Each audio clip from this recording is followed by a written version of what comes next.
Lorsque l'homme aura découvert la différence entre l'esprit et le double, c'est à partir de ce moment-là que l'homme pourra commencer à créer son double.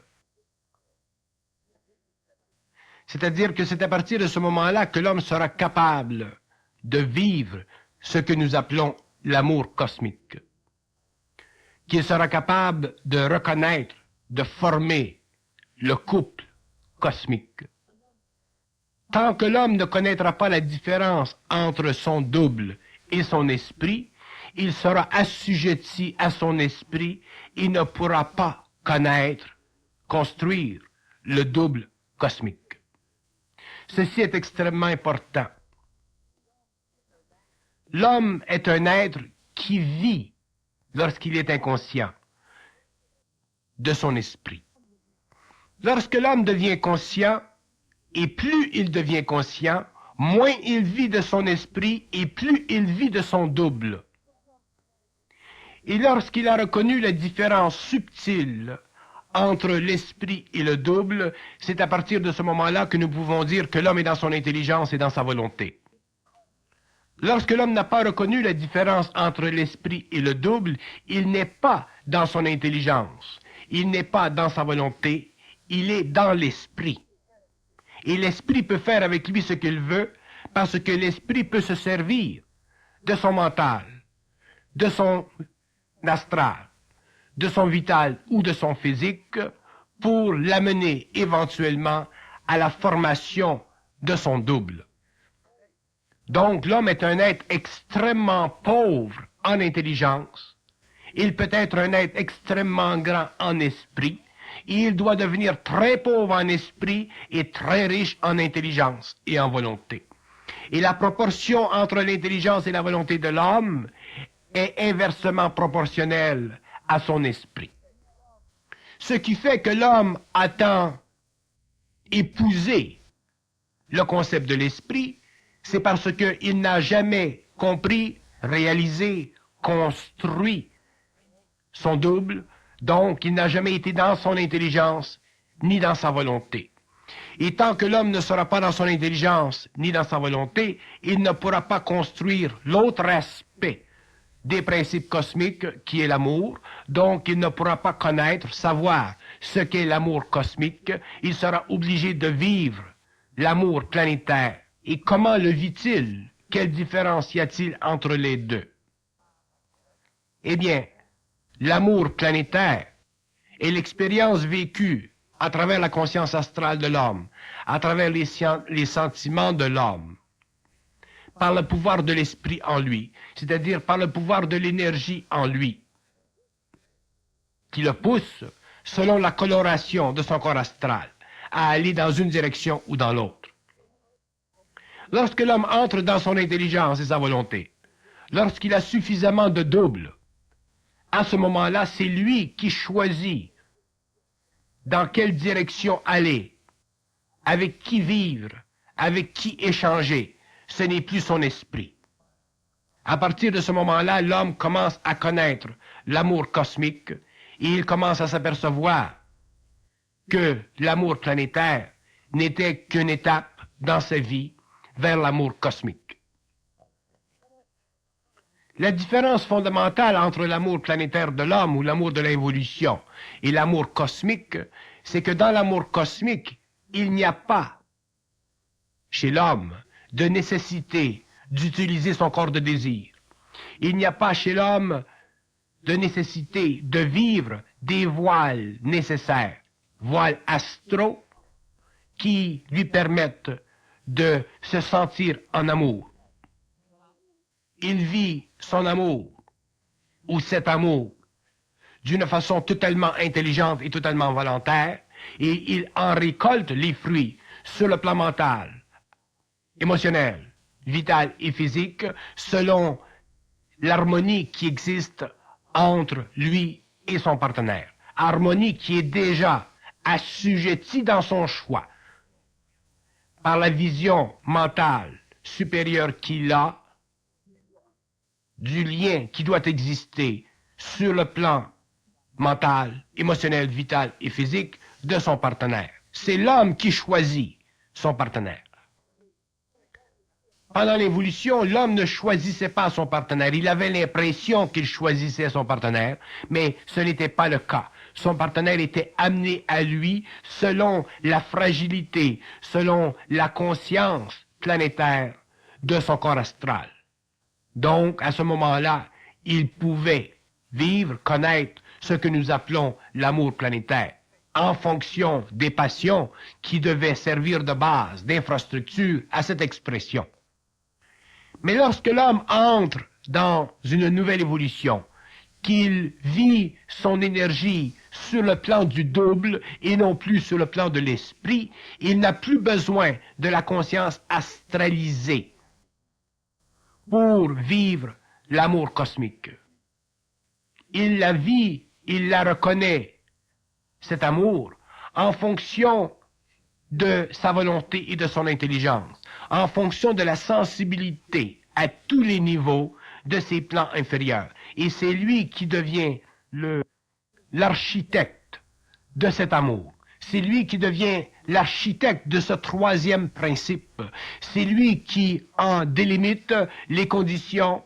C'est lui qui en voit l'absence de failles. C'est lui qui en élimine les obstacles.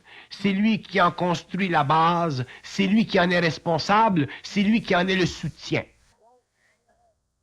Donc, la différence entre l'amour planétaire et l'amour cosmique est une différence de très grande envergure, parce qu'elle élimine tout à la fois ce qui, dans le passé, servait de règle de mesure pour l'expérience de l'amour planétaire de l'homme. Donc, pour vivre l'amour cosmique, il faut vivre à un niveau de mentation, d'émotivité, de vitalité et de physicalité qui n'est pas ou qui ne fait pas partie de la conscience expérimentale de l'homme. C'est une nouvelle conscience. C'est l'impression créée sur l'homme, sur ses principes, par l'énergie qui a été accumulée dans le double et qui a servi et qui servira à l'instruction éventuelle de l'homme sur le plan mental, émotionnel, vital et physique. Donc, l'amour cosmique est un amour vécu, même dans la matière, par les deux doubles dans l'invisible. Donc, un homme n'a pas connu la différence entre l'amour cosmique et l'amour planétaire. Il lui est impossible de comprendre la subtilité de l'amour cosmique et la grossièreté de l'amour planétaire.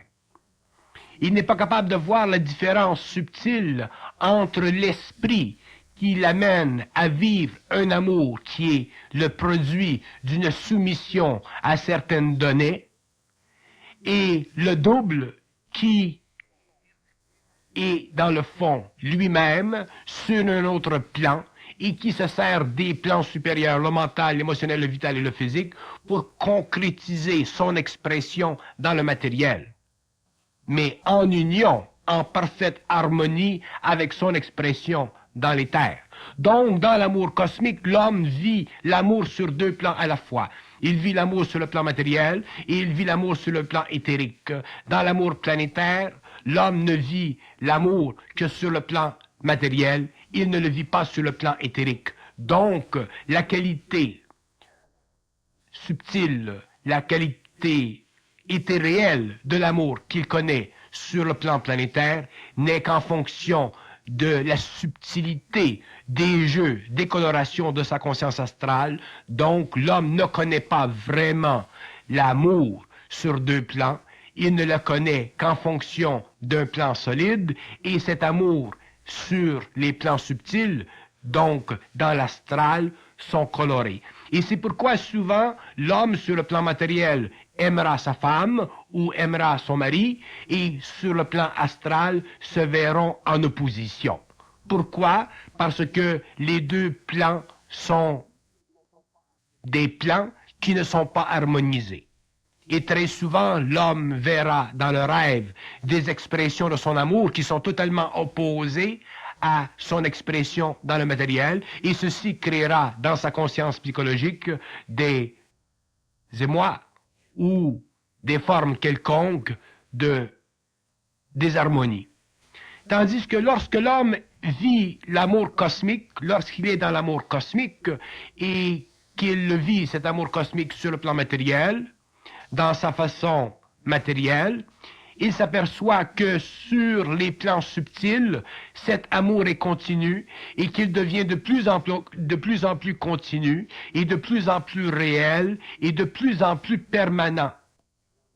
Donc l'homme qui vit l'amour cosmique sur le plan matériel s'apercevra que cet amour est continu sur les plans subtils parce que plus cet amour grandit, plus sa conscience grandit, plus les doubles à l'intérieur du couple se forment, plus éventuellement l'amour cosmique est vécu sur le plan de l'éther, où les derniers rejets ou les dernières colorations de l'astral ont disparu de sa conscience.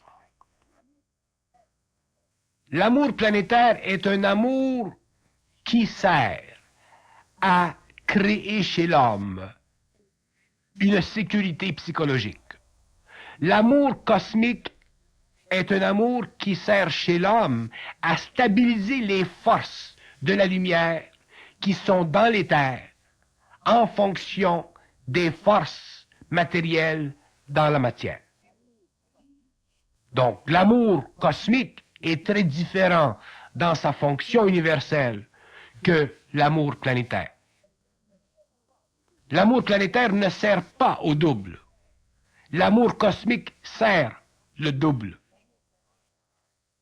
L'amour planétaire semble servir l'astral chez l'homme, tandis que l'amour cosmique imprime chez l'homme une énergie qui est l'expression dans le mental, l'émotionnel, le vital et le physique de la présence de son double.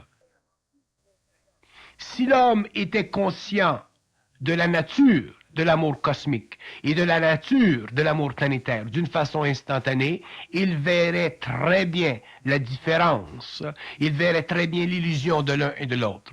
Mais il ne peut pas vivre ceci parce que l'amour planétaire est très important puisqu'il fait partie de l'évolution éventuelle de l'homme vers l'amour cosmique. Donc l'homme ne peut pas voir avant son temps ce qu'il verra demain. C'est pourquoi l'homme est obligé, pendant un certain nombre d'années, pendant un certain nombre de vies, de connaître l'amour planétaire, afin de se préparer lentement une mémoire qui, plus tard, lorsqu'il sera prêt pour lui de connaître l'amour cosmique, servira à la transformation du corps mental, du corps astral, du corps vital et du corps physique. Pour que l'amour cosmique soit construit, il faut qu'il y ait un autre amour qui soit détruit. Pour qu'il y ait conscience chez l'homme, il faut qu'il y ait destruction de l'inconscience. Pour qu'il y ait chez l'homme une mémoire cosmique, il faut que la mémoire planétaire soit éliminée. Pour que l'homme connaisse l'amour cosmique, il faut que la mémoire de l'amour planétaire soit aussi éliminée. Donc, l'amour cosmique est une expression nouvelle, est une réalisation neuve du pouvoir de l'ego sur la Terre.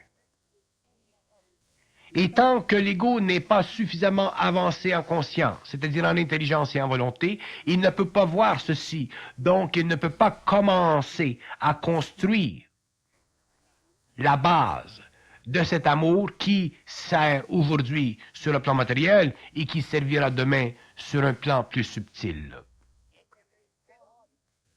Le problème de l'homme, même de l'homme inconscient, ce n'est pas nécessairement le fait qu'il vive un amour planétaire, mais c'est le fait que lorsqu'il est prêt à vivre un amour cosmique, il n'est pas capable de se rendre à la conclusion de son intelligence et de sa volonté. Il est obligé de passer et de vivre à l'intérieur des souterrains de sa mémoire, qui sont faits, façonnés par les sentiments de son expérience. Donc, il est incapable de briser avec le passé de sa conscience pour entrer dans le présent de sa superconscience, où l'amour cosmique commence à prendre racine et à se développer afin de devenir éventuellement l'expression d'une superconscience dans la matière et d'une superconscience sur des plans subtils. Il est très facile pour l'homme spirituel de penser que l'amour cosmique est un amour spirituel. Et cette illusion est très grande.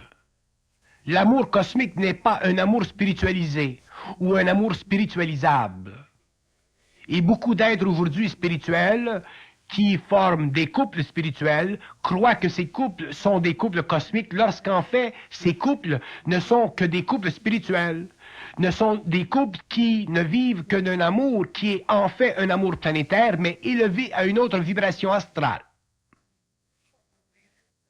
La différence entre l'amour planétaire, que ce soit un amour planétaire purement matériel ou que ce soit un amour planétaire spirituel ou que ce soit un amour planétaire d'une qualité ou d'une autre, et l'amour cosmique relève de la capacité des égaux, d'hommes et de femmes, de relever le défi de l'imposition de l'esprit sur leurs conditions de vie matérielle. Autrement dit, si un homme et une femme se rencontrent dans la vie, sur une planète, non en fonction de leur intelligence et de leur volonté, mais en fonction de leurs sentiments, automatiquement, que ces sentiments soient d'ordre matériel, passionnel ou spirituel, automatiquement ces êtres vivent un amour planétaire. Lorsque deux êtres se rencontrent en fonction de leur intelligence et de leur volonté, ils sont obligés de créer cet amour cosmique. Ils sont obligés d'éliminer les obstacles à cet amour cosmique. Et les obstacles à cet amour cosmique sont très grands parce que pour que cet amour soit construit, il faut que soit éliminée de leur conscience toute forme inférieure de conscience d'amour planétaire. Donc, toute forme inférieure d'insécurité psychologique vis-à-vis des obstacles qui naissent et qui vont vers eux. Puisque cet amour naît de la volonté cosmique de l'homme, de l'intelligence cosmique de l'homme, et que le produit de l'intelligence et de la volonté cosmique de l'homme est cet amour cosmique, il est évident que le couple doit être dans son intelligence et dans sa volonté cosmique. Donc, il est évident que ce couple ne peut pas être prisonnier de sentiments qui forment, en général, la base naturelle de l'amour planétaire. Donc, le matériel de construction de cet amour que nous appelons amour cosmique est totalement différent du matériel de construction de l'amour planétaire. Et il ne faut pas se mettre le doigt dans l'œil et s'imaginer que l'un est l'extension éventuelle de l'autre parce que nous avons atteint de hauts sommets d'évolution spirituelle. L'amour cosmique est un contrat établi entre un homme et une femme par le biais du mental supérieur et de la volonté supérieure, par le biais de l'intelligence réelle et de la volonté réelle.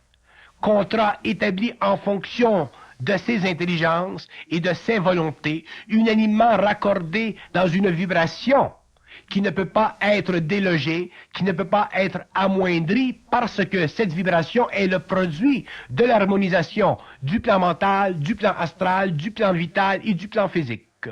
Donc, si la conscience de l'homme, conscience mentale, astrale, vitale et physique, est harmonisée, automatiquement, la vibration est une vibration d'harmonie, automatiquement, cette vibration possède un pouvoir d'organisation, de construction et d'évolution supérieure et automatiquement naît de cette intelligence constructive et de cette volonté constructive une alliance qui défie les lois planétaires de l'homme, qui défie le pouvoir de l'esprit à travers l'astral pour l'expérience de l'homme et qui automatiquement libère l'homme des conditions assujettissantes de l'amour planétaire pour l'amener aux conditions créatives de l'amour cosmique.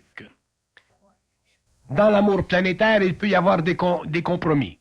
Dans l'amour planétaire, il peut y avoir des conditions. Dans l'amour cosmique, il ne peut pas y avoir de compromis, il ne peut pas y avoir de conditions, parce que les compromis et les conditions sont déjà le produit de l'imposition de l'esprit sur l'homme.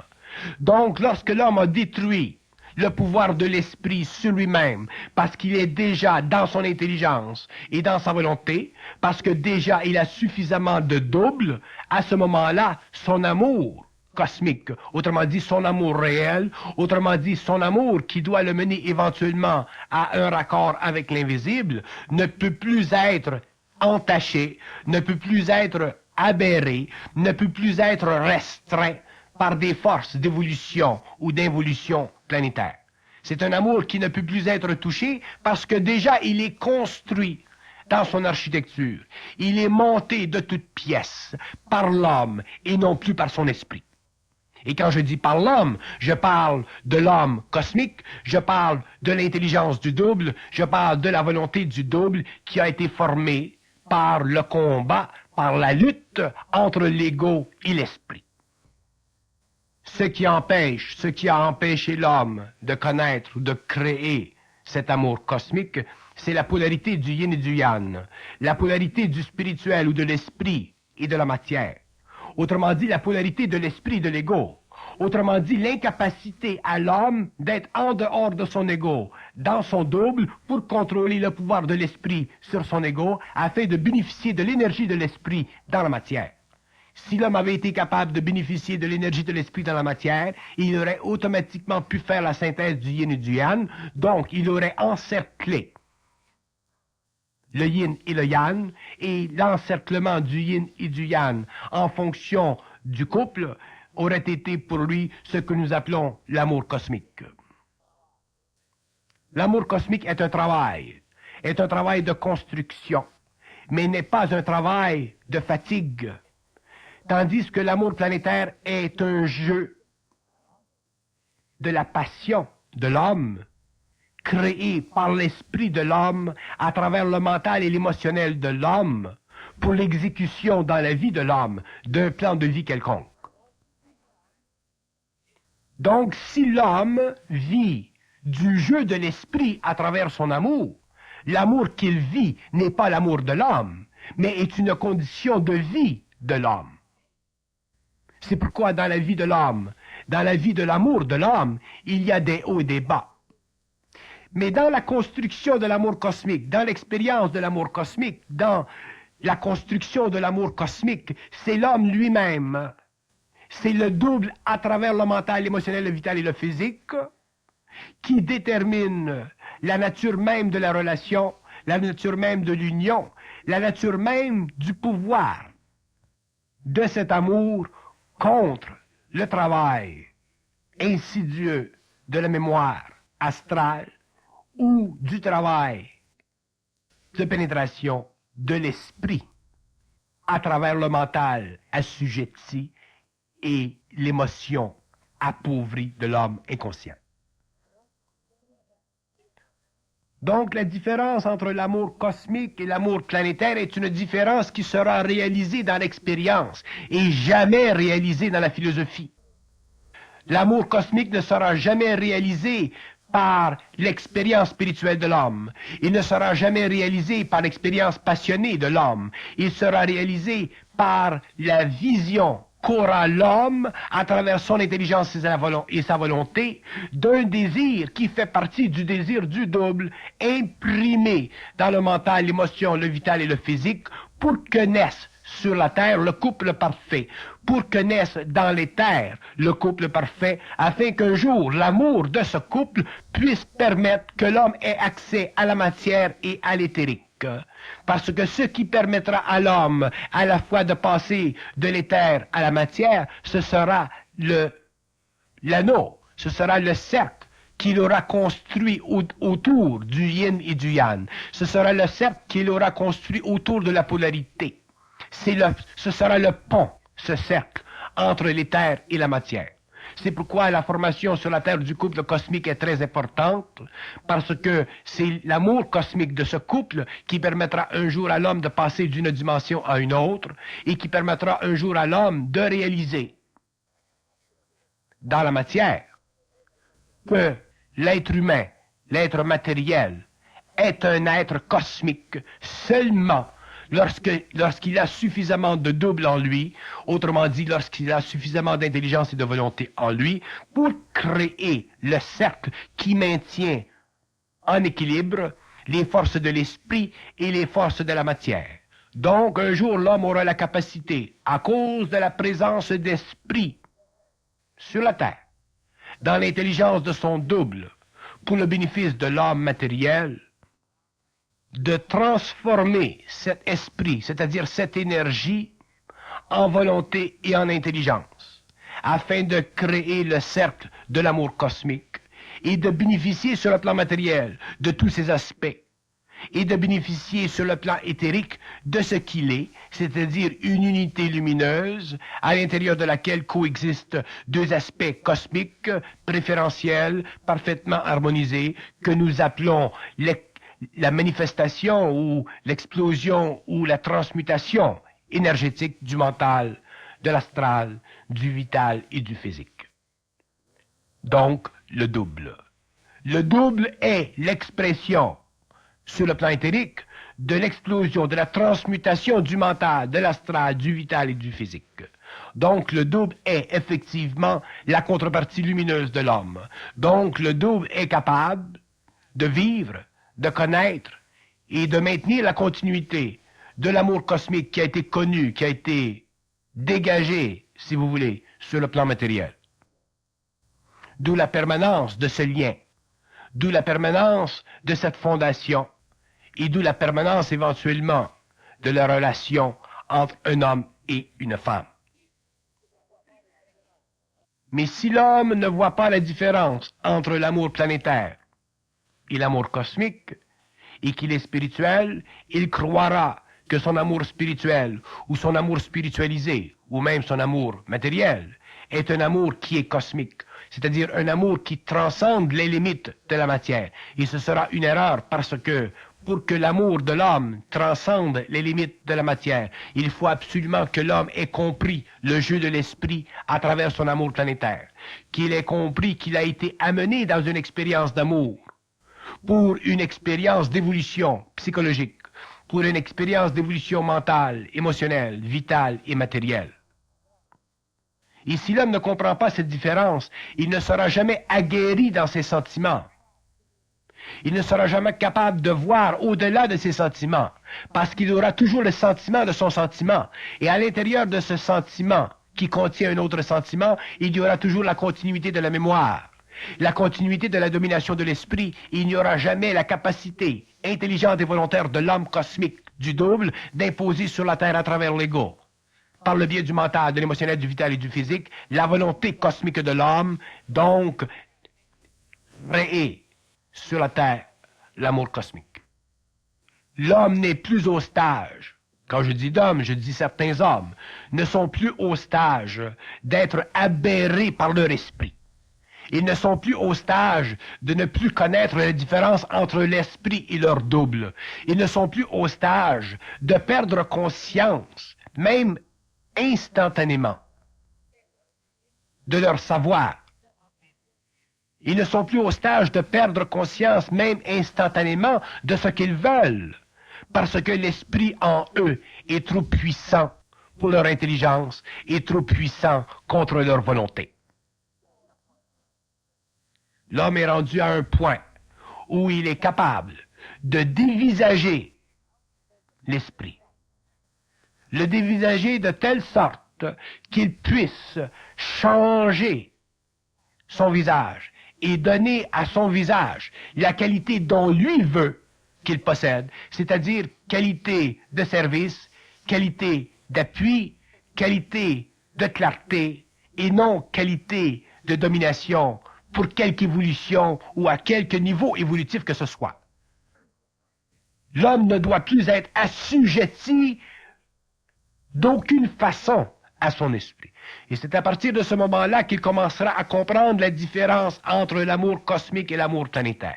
C'est à partir de ce moment-là qu'il commencera à comprendre qu'est-ce que c'est que ça veut dire être un homme. C'est à partir de ce moment-là qu'il commencera à comprendre qu'est-ce que c'est être une femme. C'est à partir de ce moment-là qu'il commencera à comprendre la différence fondamentale entre l'esprit de l'homme et l'intelligence de l'homme. La volonté de l'esprit ou le pouvoir de l'esprit et la volonté de l'homme. Et la volonté de l'homme un jour doit être aussi puissante que la volonté de l'esprit. Et l'intelligence de l'homme un jour doit être aussi grande que l'intelligence de l'esprit, afin qu'il y ait équilibre entre le yin et le yang, qu'il y ait équilibre entre l'invisible et le matériel. Et cet équilibre ne peut pas être établi que lorsque l'homme a créé, construit son double. Parce que c'est dans le double qu'existe l'homme. C'est le double qui est l'homme. Le matériel, à travers le mental, l'astral, le vital et le physique, est le support du double, est l'expression du double. Mais c'est le double qui est enfin l'homme. Et il ne faut pas que l'homme ait l'impression que c'est l'esprit qui est l'homme. Ce n'est pas l'esprit qui est l'homme. L'esprit est esprit, le double est homme cosmiquement parlant, et le matériel est l'homme, la forme humaine de l'homme dans la matière. Donc il y a dans l'homme trois aspects. Il y a dans l'homme l'esprit, il y a dans l'homme le double, et il y a dans l'homme la matière de l'homme. Et ce n'est que lorsque le double a été suffisamment développé que l'homme, dans sa matière, est capable de réaliser qu'il a le pouvoir d'utiliser son esprit pour son propre bénéfice, afin que naisse sur la Terre la conscience cosmique, afin que naisse sur la Terre le couple cosmique, afin que prenne naissance sur la Terre l'amour cosmique, qui est inviolable et qui ne peut plus être assujetti aux lois planétaires, aux lois d'interférence et aux lois de l'astral ou de l'esprit. À partir de ce moment-là, l'homme commence à cultiver sur la Terre une relation avec un être parallèle qui ne se confine plus à une conscience inférieure, mais qui se confine à une conscience supérieure, une supraconscience qui n'a plus de limites et qui va au-delà des frontières du matériel. Ce sont les sentiments de l'homme qui empêchent ce dernier de connaître l'amour cosmique. Ce sont les sentiments de l'homme qui nuisent au développement de l'amour cosmique, parce que les sentiments de l'homme sont tellement grands qu'ils contiennent à l'intérieur d'eux-mêmes d'autres sentiments, qui s'enchaînent avec d'autres sentiments et qui empêchent l'homme de briser avec son esprit pour ne reconnaître que son intelligence et sa volonté. L'esprit de l'homme est une énergie, simplement une énergie. Cette énergie doit être construite, cette énergie doit servir. Cette énergie doit être élevée à un niveau supérieur, qui est le double. Mais cette énergie ne doit pas être active dans l'homme au-delà des confins de l'évolution.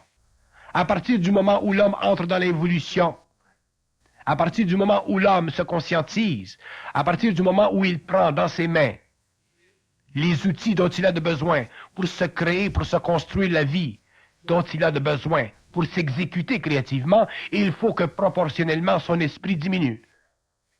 Et que le pouvoir de cet esprit soit rendu à sa volonté et à son intelligence, qui ont été construits, transmutés par la diminution graduelle de l'esprit à travers son mental inférieur, son astral, son vital et son matériel. Donc l'homme de demain, le couple cosmique, sera le produit d'une transmutation du sentiment de l'amour de l'homme. Ce sera le produit d'une transmutation qui élèvera la nature de l'intelligence de l'homme, la volonté de l'homme, et qui éventuellement éliminera pour toujours la conscience spirituelle de l'homme et le pouvoir de cette conscience spirituelle contre son amour cosmique, amour dont il a besoin pour concrétiser dans la matière l'harmonie qui doit exister entre le mental, le vital, l'astral et le matériel. Tant que l'homme ne connaîtra pas l'amour cosmique, il ne pourra pas parfaitement intégrer ces quatre plans, parce que ces quatre plans font partie de la polarité des corps, ces quatre plans font partie de la constitution même des plans d'exécution de la matière. C'est pourquoi il y a sur la terre l'homme et la femme, le pôle matériel de l'esprit et le pôle spirituel de l'esprit. La femme est le pôle spirituel de l'esprit, l'homme est le pôle matériel de l'esprit. Ceci veut dire que l'homme engendre par son pôle matériel l'énergie nécessaire afin que le pôle spirituel puisse s'intégrer à lui. Mais ceci ne veut pas dire que l'homme et la femme doivent demeurer éventuellement et pour toujours dans une conscience spirituelle de leur réalité. À un certain moment, l'homme doit être capable de s'approprier le pôle spirituel de l'esprit qui est la femme, et la femme doit être capable de s'intégrer dans le pôle matériel de l'homme afin de former une conscience nouvelle sur la Terre, un amour nouveau sur la Terre qui est l'amour cosmique.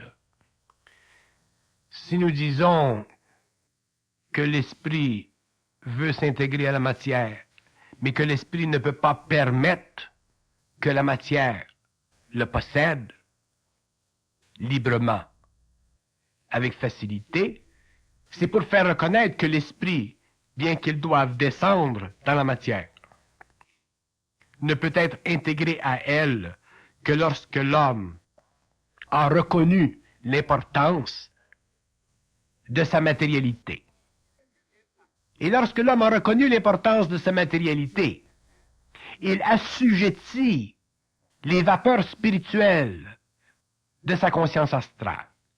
Il assujettit les vapeurs spirituelles qui empêchent cet homme de se réaliser en tant qu'être cosmique dans un corps matériel. Et c'est pourquoi l'amour cosmique est un amour extrêmement réaliste, est un amour extrêmement près de la matière, comme il est un amour extrêmement près de l'éthérique. Parce qu'il n'y a pas dans cet amour de vapeur spirituelle, il n'y a pas dans cet amour de conditions d'évolution. C'est un amour qui est neuf, c'est un amour qui n'appartient plus à l'esprit. C'est un amour qui appartient à l'homme, c'est-à-dire que c'est un amour qui appartient à la conscience supérieure de l'homme, à la conscience qui a vu le jeu de l'esprit à travers sa conscience astrale, à travers ses émotions, ou à travers les conditions de sa vie planétaire. Donc, pour que l'homme connaisse bien la différence entre l'amour planétaire et l'amour cosmique, il faut qu'il en arrive un jour à dévoiler le visage de l'esprit et à voir que l'esprit essaie toujours d'empêcher l'homme d'être ce qu'il veut, afin que lui descende dans la matière. C'est pourquoi la transmutation de l'homme est si difficile, parce que, étant ignorant, il ne voit pas le jeu de l'esprit, donc s'imagine que l'esprit en fait est lui, lorsque en fait l'esprit n'est que de l'énergie. Et comme cette énergie elle est créative, elle a la puissance, le pouvoir d'agir contre sa conscience planétaire. Mais au profit de qui? Au profit de sa descente, et non au profit de l'homme, et non au profit de l'ego. Donc l'homme est pris entre son esprit qui veut descendre, entre les illusions qu'il doit créer pour descendre, et lui-même, c'est-à-dire ses désirs humains, ses désirs conscients, ses désirs créatifs, les désirs qui naissent de sa volonté et de son intelligence. Et il ne sait pas où mettre, où faire la différence. Il n'est pas capable de voir la différence. Donc il est piégé. Et la seule chose qui l'amène à sortir du piège, c'est la souffrance, c'est l'écœurement, c'est la décision un jour de faire sa vie comme il le veut, parce qu'à ce moment-là, il a suffisamment de volonté et d'intelligence pour avoir vu à travers le jeu de l'esprit. Ceux-là qui connaîtront l'amour cosmique ou qui formeront le couple cosmique découvriront que le couple cosmique ne naît pas de la conscience subjective de l'homme, que le couple cosmique naît de l'intelligence et de la volonté de l'homme. Ils reconnaîtront que dans la formation du couple cosmique, il y a une intelligence et il y a une volonté. Et que cette volonté et cette intelligence font partie d'eux. Que cette volonté et cette intelligence n'est pas le produit d'une imposition quelconque. Elle est le produit, ou ils sont le produit, d'un profond lien avec eux-mêmes, mais cette partie d'eux-mêmes qu'ils ne connaissent pas encore parce qu'ils ne sont pas encore sur le plan éthérique. Ils découvriront que la formation du couple cosmique est une œuvre et ils verront qu'il y a toutes sortes d'obstacles contre cette œuvre. Mais c'est la volonté et leur intelligence qui leur permettra de continuer cette œuvre et de former ce cercle autour de la grande polarité de l'homme, c'est-à-dire la polarité de son esprit et de sa matière, afin qu'il découvre la synthèse de cette polarité qui est dans le fond de tout, le double. Lorsqu'un homme dit « je sais quelque chose », ce qu'il sait, s'il le sait bien, s'il le sait parfaitement, ce savoir vient du double. Mais s'il ne le sait pas parfaitement, ce savoir ne vient pas du double, il vient de l'intelligence de l'esprit. Et l'homme peut être fauté par l'intelligence de l'esprit, parce que l'esprit se servira toujours des voiles de l'ego pour pénétrer dans la matière. Donc, dans la formation, dans la création de l'amour cosmique, il faut que l'homme sache. Et il ne faut pas qu'il y ait d'obstacles à ce savoir. Donc, il ne faut pas qu'il y ait trop d'esprit qui joue avec ses sentiments ou qui joue avec les voiles de son ego. Sinon, cet amour cosmique ne pourra pas être construit parce qu'il y aura trop d'obstacles en puissance contre lui. C'est pourquoi ceux qui découvriront l'amour cosmique le découvriront par eux-mêmes, le découvriront en fonction d'eux-mêmes et jamais en fonction de leur esprit, jamais en fonction de leur pensée, jamais en fonction des forces ou des influences extérieures. Plus le cercle de l'amour cosmique sera puissant, plus il maintiendra en équilibre l'énergie de l'esprit et la matière. Donc, plus l'homme sera heureux sur la terre. Parce que pour que l'homme soit heureux sur la terre, il faut qu'il y ait équilibre entre ses aspects spirituels et ses aspects matériels. Si l'homme veut être en santé sur la terre, il faut qu'il y ait équilibre entre ses aspects spirituels et ses aspects matériels. Pour qu'il y ait bonheur sur la terre, il faut qu'il y ait équilibre entre le yin et le yang, la partie invisible, spirituelle, énergétique de l'homme et la partie matérielle de l'homme qui de plus en plus se fonde avec elle. Et l'amour cosmique, le cercle autour ou entourant ces deux principes, ces deux polarités, doit être créé. C'est pourquoi l'homme ne connaîtra jamais l'amour cosmique sans l'avoir créé. Ce n'est pas un amour qui naît de la passion, ce n'est pas un amour qui naît du corps du désir, ce n'est pas un amour qui naît des affectations subliminales, c'est un amour qui naît de l'intelligence et qui naît de la volonté pour l'extériorisation de l'homme cosmique, pour l'extériorisation de la partie perfectionnée de l'homme. L'homme doit être vigilant dans son expérience amoureuse. Il doit être vigilant car il doit savoir, il doit réaliser que dans un amour réel, dans un amour cosmique, dans un amour qui est finalitaire, il ne doit pas y avoir de soumission, de souffrance, d'imperfection, de faille, de limitation. Cet amour doit être total.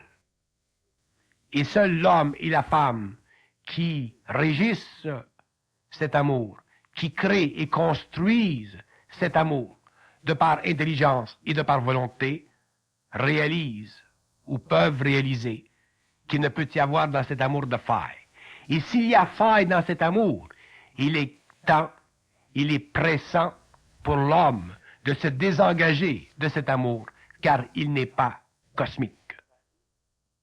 Et lorsque je dis de se désengager, je dis de se désengager à long terme, éventuellement, mais de se désengager de façon intelligente et volontaire, et non pas de se désengager de façon immature et irrespectueuse des conditions qui ont, au début donner à cet amour une valeur expérientielle, même si elle était planétaire. L'amour cosmique entre deux êtres vient dans son temps. Il est créé dans son temps, lorsque ces êtres ont suffisance de volonté et d'intelligence. Et avant que cet amour soit créé, l'amour planétaire doit subsister, doit continuer, parce que cet amour sert, d'une façon ou d'une autre, à maintenir sur le plan matériel un certain ordre, à maintenir sur le plan matériel une certaine balance entre les différents plans de l'âme.